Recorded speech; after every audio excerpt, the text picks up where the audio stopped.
Assalamu alaikum wa rahmatullahi wa barakatuh. Ça fait plus d'un millénaire que le prophète sallallahu alayhi wa sallam sert comme un modèle à tout musulman dans le monde entier. Sur ce programme, aujourd'hui, Inch'Allah, on débute le premier épisode d'une série d'épisodes sur la démonstration dans la vie du prophète sallallahu alayhi wa sallam de la consolidation de la paix entre musulmans et les hommes d'autres confessions religieuses. Moi, c'est Teslim Adeyema, et présent avec moi dans ce studio est M. Mohamed Murtala Saadou. Assalamu alaikum. Alaikum salam wa rahmatullah. Et aussi M. Mohsin Hamza. Assalamu alaikum wa rahmatullah. Wa alaikum salam wa rahmatullah. Et chers téléspectateurs, soyez les bienvenus sur ce plateau aujourd'hui. Aujourd'hui, on entame le grand thème Al-Amin. Ce programme est basé sur la vie du prophète sallallahu alayhi wa sallam et le thème du programme c'est Al-Amin. On parle de la construction de la paix dans la vie du prophète sallallahu alayhi wa sallam. Et on a environ 40 leçons de la vie du prophète sallallahu alayhi wa sallam qui démontrent comment est-ce que l'islam essaie de construire, essaie de consolider la paix entre musulmans et les non-musulmans. Les frères sont avec moi ici aujourd'hui pour faire un détail sur la vie du prophète sallallahu alayhi wa sallam par rapport à la consolidation de la paix. Et j'aimerais commencer aujourd'hui avec M. Saadou. Ma première question à M. Saadou. Cernant ce programme, le livre développé par le Da'wah Institute au Nigeria sur la vie du prophète sallallahu alayhi wa sallam, le livre intitulé Al-Amin. Dans la première partie de ces livres, le grand thème qu'on aborde, c'est le respect, l'équité et la justice. Et ça, c'est par rapport au sira du prophète sallallahu alayhi wa sallam. Donc, quand on parle du sira, qu'est-ce que veut dire sira? Comment est-ce que sira est différent du hadith et aussi de la sunna du prophète sallallahu alayhi wa sallam? Et pourquoi la sira du prophète sallallahu alayhi wa sallam est un outil très très important pour les musulmans? Bismillah ar-Rahman ar-Rahim. Alhamdulillah Rabbil Alamin. Wa bishrah li sadri wa yassir li amri wa hlul 'uqdatan min lisani yafqahu qawli amma ba'd. Merci, cher frère Teslim, de nous offrir cette opportunité de se présenter sur ce plateau pour parler d'un thème aussi important qui concerne la vie de notre bien-aimé, le prophète Mohammed sallallahu alayhi wa sallam, qui est un modèle pour toute l'humanité. Votre question de savoir qu'est-ce que c'est le sira et la sunna et la différence entre les deux terminologies. Effectivement, le sira du prophète, c'est un mot arabe qui est d'origine de Sar, c'est-à-dire c'est comme un chemin. Donc la sira veut dire la vie du prophète sallallahu alayhi wa sallam. La vie dans tous ses côtés qui concernent la vie du prophèt sallallahu alayhi wa sallam depuis sa naissance jusqu'à la révélation, jusqu'à ce qu'il est décédé. Donc la sira, c'est, comme je l'ai dit, c'est un mot arabe qui veut dire en français la biographie du prophète sallallahu alayhi wa sallam, qui veut dire c'est des événements historiques qui se sont produits au cours de la vie du prophète sallallahu alayhi wa sallam. Tandis que la sunna, qui est aussi un mot arabe, qui veut dire aussi tariqa, le chemin. La sunna, il s'agit des actes et des paroles et des approbations du prophète sallallahu alayhi wa sallam.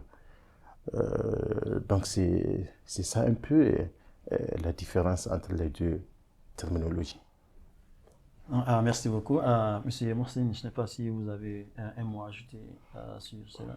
Oui, Alhamdulillah Rabbil Alamin, wa salatu wa salam ala Rasulillah, ma bad. Toutes les lois sont Allah, Seigneur des mondes, que la salatu et le salam d'Allah sur ce prophète Muhammad, sallallahu alayhi wa sallam, sur sa famille, ses illustres compagnons, et sur toute personne qui s'est vêtue à le suivre dans la religion jusqu'au jour de la rétribution. Ce que je peux ajouter à ce que Ustad a dit, si nous parlons de la sira, comme il a dit, je veux plus aller dans le sens où ça prend en compte comment le prophète Mohammed sallallahu alayhi wa sallam, il a passé plus précisément les 23 ans de la prophétie. Oui, ça prend en compte depuis sa naissance, mais comme nous sommes dans le contexte de l'islam, on va plus s'accentuer sur plus les 23 ans, ce qui s'est passé réellement pendant les 23 ans. Et dans les 23 ans, la sira prend en compte comment le Coran a été révélé, comment le prophète Mohammed sallallahu alayhi wa sallam, il a expliqué le Coran. Donc, ce qu'il faut retenir, c'est quoi? La sira, ça prend en compte les 23 ans d'événements, plus je parle pour ne pas laisser depuis sa naissance, mais moi je m'accentue plus sur les 23 ans.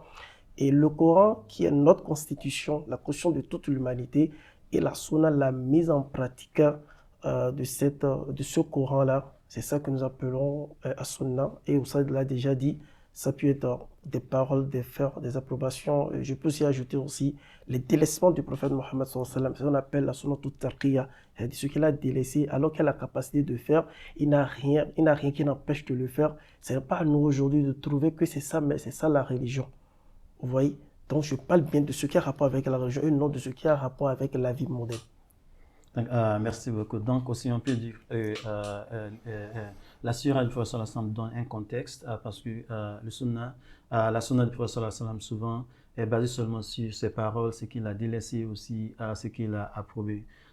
Mais quand on fait une comparaison de la sunna et du sira du prophète sallallahu alayhi wa sallam, on voit que le sira nous démontre le contexte dans lequel le prophète sallallahu alayhi wa sallam a fait des choses. Merci beaucoup, monsieur.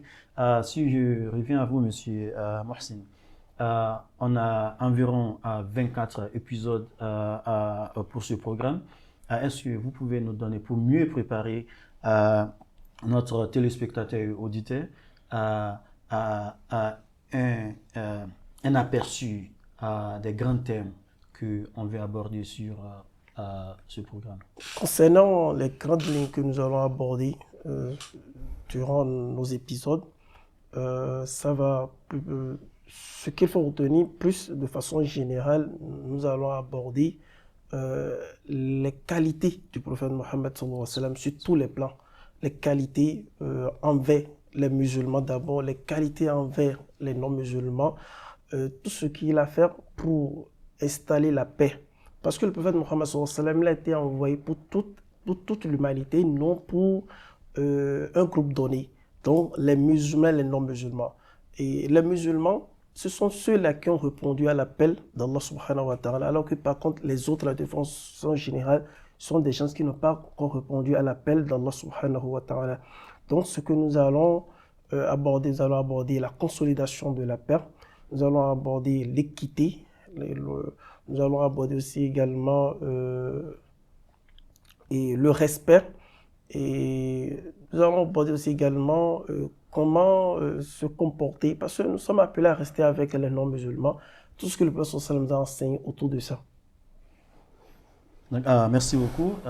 Donc, je reviens sur le thème du respect, de l'équité, même de la justice. Bon, je prends un cas dans la vie du prophète sallallahu alayhi wa sallam. Le prophète s'est levé pour le cortège funéraire d'un non-musulman. Que s'est-il exactement passé dans ce cas? Pourquoi est-ce que le prophète sallallahu alayhi wa sallam se lève pour un cortège funéraire d'un non-musulman? Quelles leçons est-ce que nous avons à apprendre dans ce cas?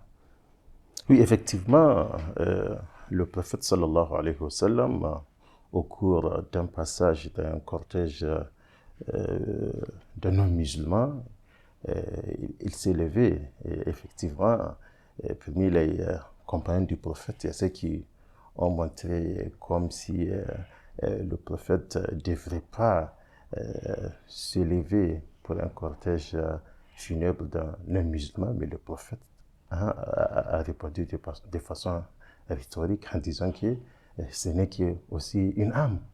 Donc c'est une personne humaine qui mérite d'être respectée. Tout n'est pas même regarder sa confession. Donc ça, quand même, ça nous démontre la tolérance de l'islam et le respect que l'islam accorde pour toute l'humanité. Et aussi, je vais aussi apporter dans le même sens pour un peu consolider la paix avec un autre exemple d'un bédouin qui a vu s'en prendre à la vie du prophète sallallahu alayhi wa sallam. Et c'est un hadith authentifié dans le Imam Muslim, qui disait que c'était un bédouin qu'il était venu, il a trouvé le prophète en train de se reposer sous un arbre et il a accroché son sabre et il s'était mis endormi. Et ce bédouin-là, il est venu, il a pris ce sabre-là et subitement le prophète s'est réveillé et ce monsieur-là disait que qui peut m'empêcher de s'en prendre à ta vie. Le prophète, avec toute confiance, il a dit Allah subhanahu wa ta'ala. Et d'un coup, ce sabre-là, on voit que la main de ce bédouin-là a lâché ce sabre et le sabre s'est retrouvé dans la main du prophète sallallahu alayhi wa sallam. Et en revanche, le prophète lui avait posé la même question. Maintenant, à mon tour, qu'est-ce qui peut m'empêcher de te tuer? Là, ce monsieur-là, en sachant bien les bonnes qualités du prophète sallallahu alayhi wa sallam, il a dit votre bienfaisance. Et là, le prophète l'a demandé, est-ce que tu peux attester qu'il n'y a aucun Dieu qu'Allah subhanahu wa ta'ala et tu peux attester que je suis son messager? Le bédouin a dit non, mais quand même, il a pris un engagement vis-à-vis du prophète à ne pas le combattre et à ne pas s'aligner à un groupe qui va le combattre. Et le prophète l'a pardonné. Donc ça aussi, c'est un exemple palpable qui nous démontre la tolérance de l'islam et la tolérance de cette religion dont notre prophète sallallahu alayhi wa sallam est le guide suprême qu'on doit s'inspirer, qu'on doit prendre vraiment des exemples. Merci beaucoup. Un mot, monsieur Moussa. On appelle la consolidation de la paix, la justice et l'équité. Le prophète Mohammed sallallahu alayhi wa sallam, comme l'a dit Oustaz, non seulement, je peux aussi donner d'autres cas. Le prophète, il a l'habitude de rendre visite même à des gens qui sont malades alors qu'ils ne sont pas des musulmans. Il a dit, le Coran a dit Allah nous a honorés, ce n'est pas seulement les musulmans, tout d'abord l'être humain de façon générale, Allah nous a honorés. Après tout, nous sommes des êtres humains, nous sommes venus d'un même père, donc nous devons avoir du respect. Et en plus de ça, nous avons maintenant la foi qui peut toutefois nous identifier. Donc, les savants disent ceci, Allah a dit, il a fait de nous khalifa fil ardi, c'est-à-dire les êtres humains de façon générale, musulmans ou pas, il a fait de nous des générations qui vont se suivre jusqu'à la fin du monde. Donc nous allons passer, pérenniser la génération jusqu'à ce qu'Allah va hériter ce bas monde. Et nous sommes là pour vivre en harmonie. Et pour y arriver, nous avons le Coran qui est là. Et nous avons le Prophète sallam qui a mis en application ce Coran. Rendre visite à un homme musulman. Peut toutefois dire, ce n'est pas ma religion. Le Prophète sallam, il a l'habitude même de prendre des cadeaux des non-musulmans. Vous imaginez, voici la qualité, ce que nous voulons. Parce que nous sommes dans une société où on va vivre ensemble. On va vivre ensemble. Allah nous a honorés. Sur tout ce qu'il a créé. Autre chose aussi, le prophète Mohammed sallam, il a même fait qu'on appelle, il a prêté un bouclier, si j'ai une bonne idée, chez un non-musulman et il a donné une garantie, il a laissé quelque chose auprès de ce non-musulman et il s'est resté comme ça jusqu'à la fin de sa vie. Regardez comment donc, il traite avec les non-musulmans, il installe la paix. Vous voyez, il installe la paix. Ce qu'il faut retenir, surtout pour ne pas être extrémiste, nous avons les dalal at-ladilla, c'est-à-dire nous avons deux formes de guidance.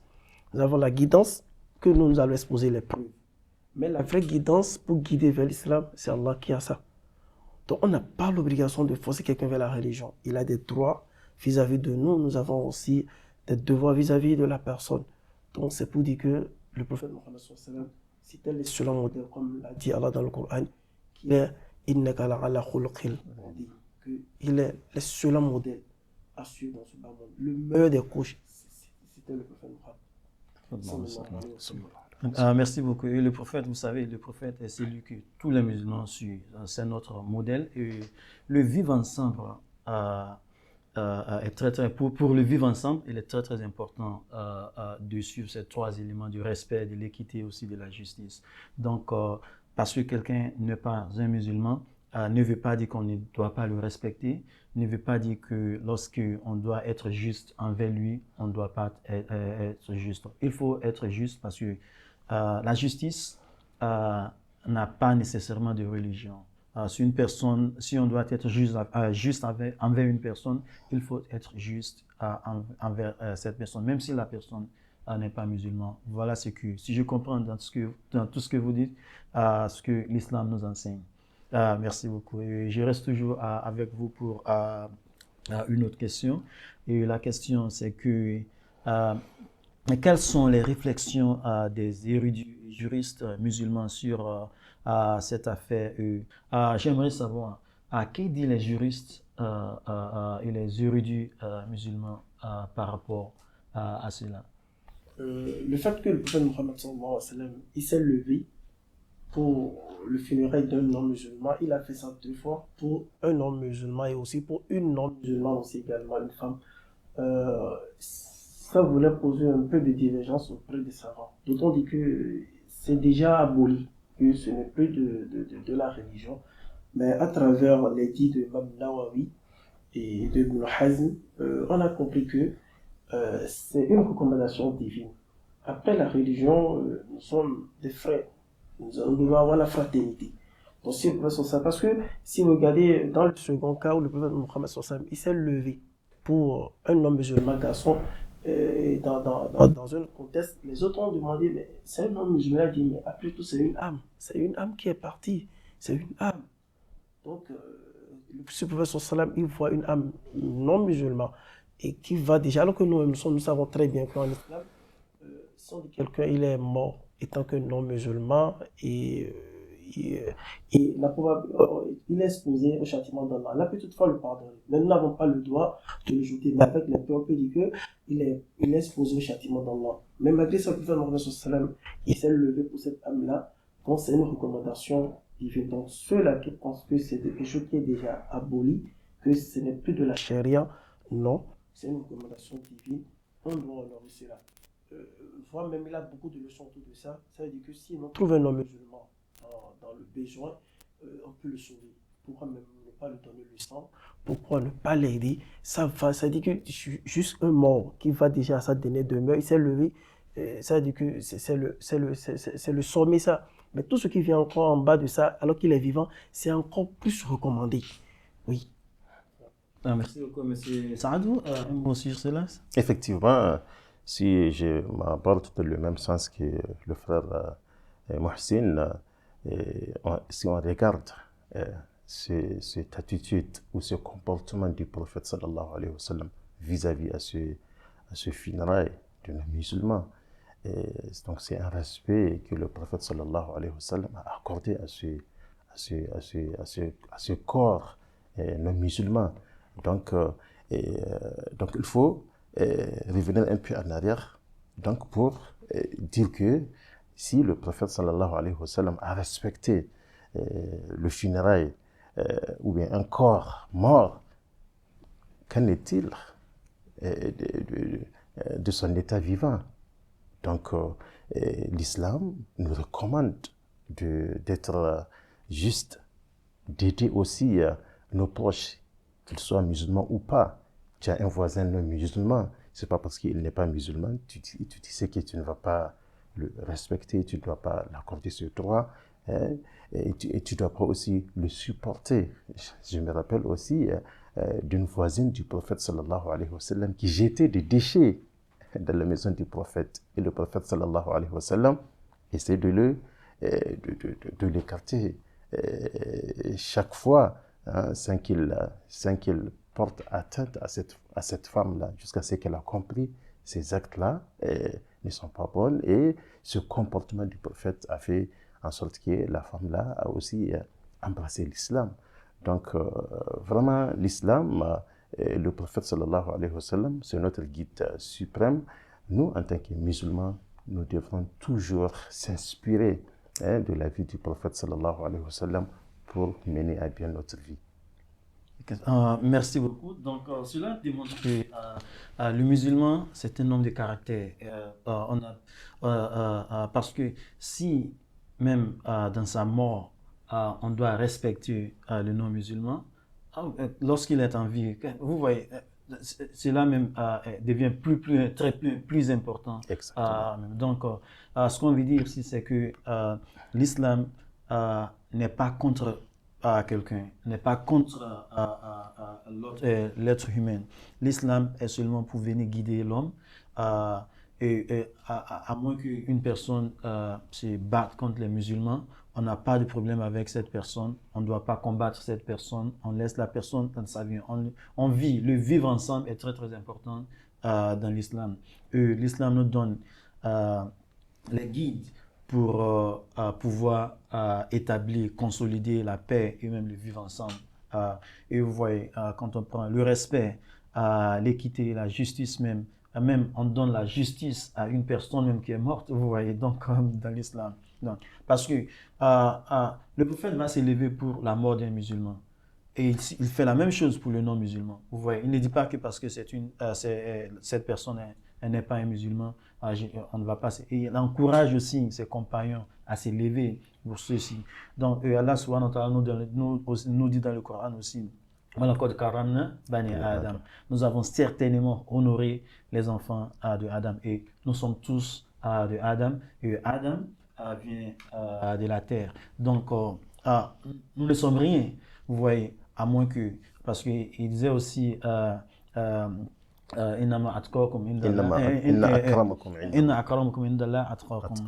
plus honoré d'entre vous, parmi vous devant Allah, est celui qui a la crainte d'Allah le plus. Donc, ceci est très très important. Ce qui différencie le musulman des non-musulmans, c'est la crainte d'Allah subhanahu wa ta'ala et l'obéissance à Allah subhanahu wa ta'ala. Chers frères, merci beaucoup d'être venu aujourd'hui, Inch'Allah. Je crois qu'on va s'arrêter ici pour cet épisode, et on continuera à la prochaine fois. À nos téléspectateurs et auditeurs aussi, j'aimerais dire merci beaucoup pour votre attention, et Inch'Allah, on se retrouve à la semaine prochaine. Assalamu alaikum wa rahmatullahi wa barakatuh.